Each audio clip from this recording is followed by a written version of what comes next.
Je vous salue. Spengler a parlé de la chute de l'Occident.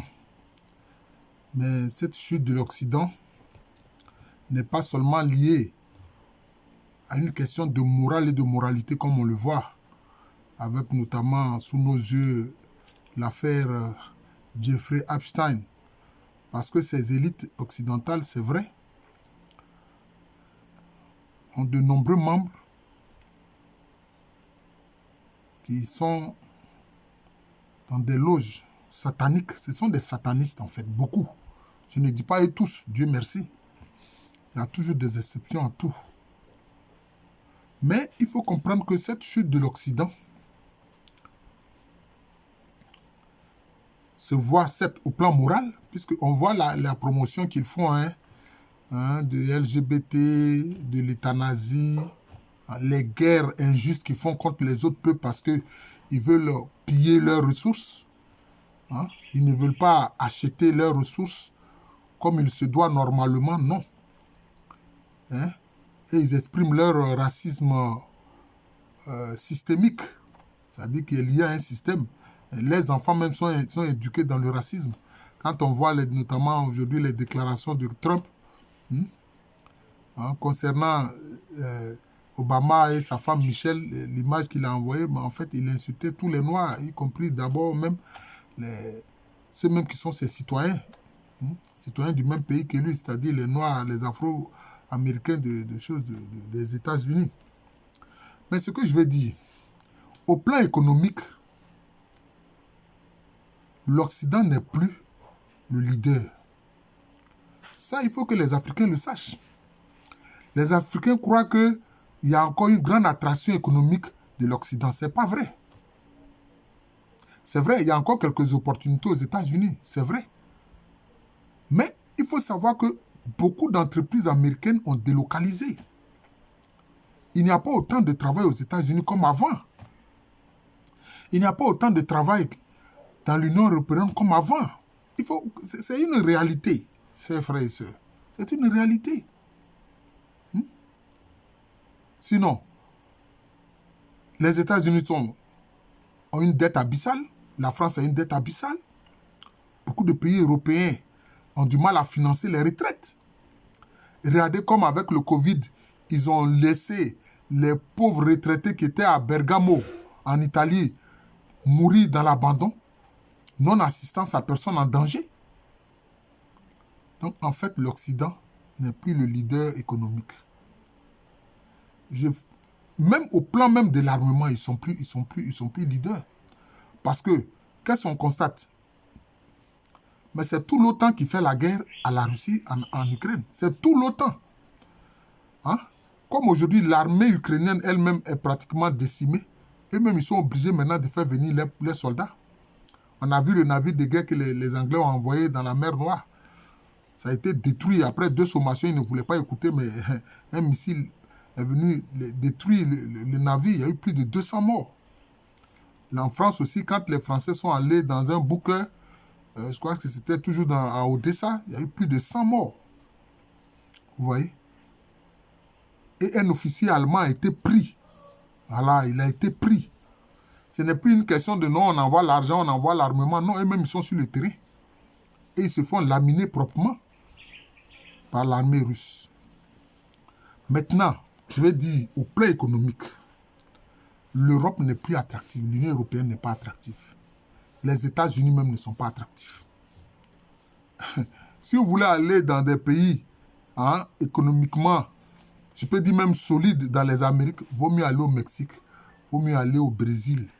Bon, en Argentine, ils ont une crise assez sérieuse parce qu'eux, ils veulent privilégier le dollar dans les échanges, c'est là qu'ils créent des problèmes.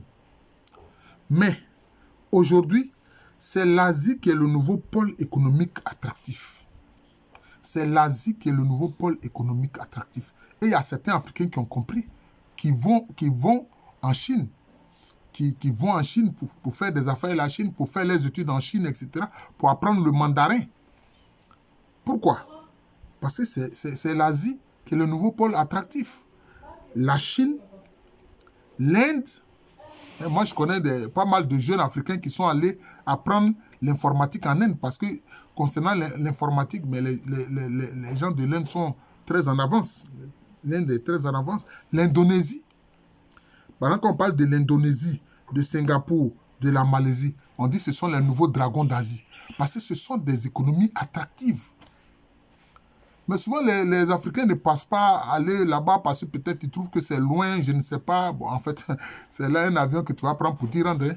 Hein. Un coin comme Singapour, l'Indonésie, la Malaisie, ces régions-là sont très actives au plan économique. Même le Cambodge et la Thaïlande. Bon, malheureusement, le Cambodge et la Thaïlande sont en train de faire la guerre. Ça, c'est vraiment malheureux. Mais la Thaïlande et le Vietnam. Regardez Taïwan. Taïwan, mais si on veut voir les microprocesseurs, etc., mais c'est Taïwan qui fait les meilleurs microprocesseurs. C'est Taïwan. Bien sûr, en fait, bon, ils ne pourront pas se détacher de la Chine et prendre leur indépendance. Non, non, non. Qu'ils le veuillent ou pas, ils font partie de la Chine. Mais c'est un pays qui est très attractif économiquement. Moi, je connais un homme qui est un opérateur économique, mais ses études sur ce plan-là, c'est à Taïwan qu'il allait faire ses études-là. Vous voyez, c'est ça. Et puis, dans ces différents pays, et puis sans compter le Japon. Le Japon qui est une grande puissance économique depuis longtemps. Vous voyez, depuis longtemps. Et même dans ces pays-là, la diaspora chinoise y est. En Thaïlande, à Singapour, en Indonésie, en Malaisie, il y a des minorités chinoises qui sont très attractives au plan économique. Même aujourd'hui, quand vous voyez dans Abidjan, il y a beaucoup de Chinois qui ont ouvert des magasins, etc., qui ont des entreprises. Ce qui les gêne souvent, ce sont les impôts. Moi, je me souviens une fois, bon, je ne vais pas dire ça clairement, il y a plusieurs années de cela. C'est dans les années 88. À Bassam, je me baladais, j'ai vu un grand magasin, j'ai pensé qu'il n'y avait personne autour parce que dans la cour où se trouvait le magasin, bon, il y avait des feuilles mortes, apparemment il n'y avait personne. Mais quand je suis allé là-bas et puis j'ai légèrement touché le grand portail, mais j'ai vu des centaines d'ouvriers qui étaient en train de travailler. Et je voyais le contremaître chinois qui passait dans les allées. Aucun d'eux ne m'a vu. Donc j'ai refermé doucement, je peux dire, le portail. Et puis je suis parti. Vous comprenez? Donc c'est ça.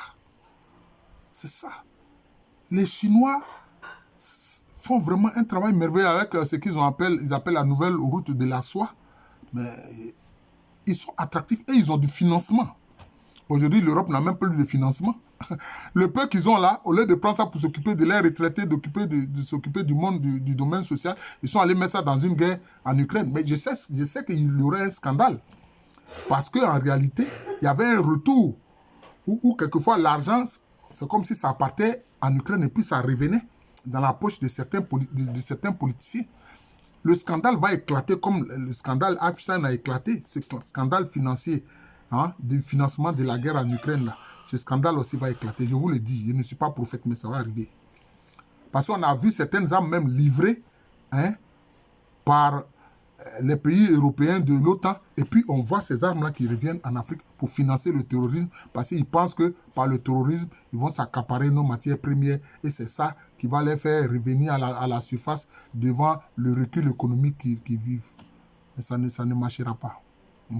Ça ne marchera pas. Voilà. Aujourd'hui, le monde est connecté.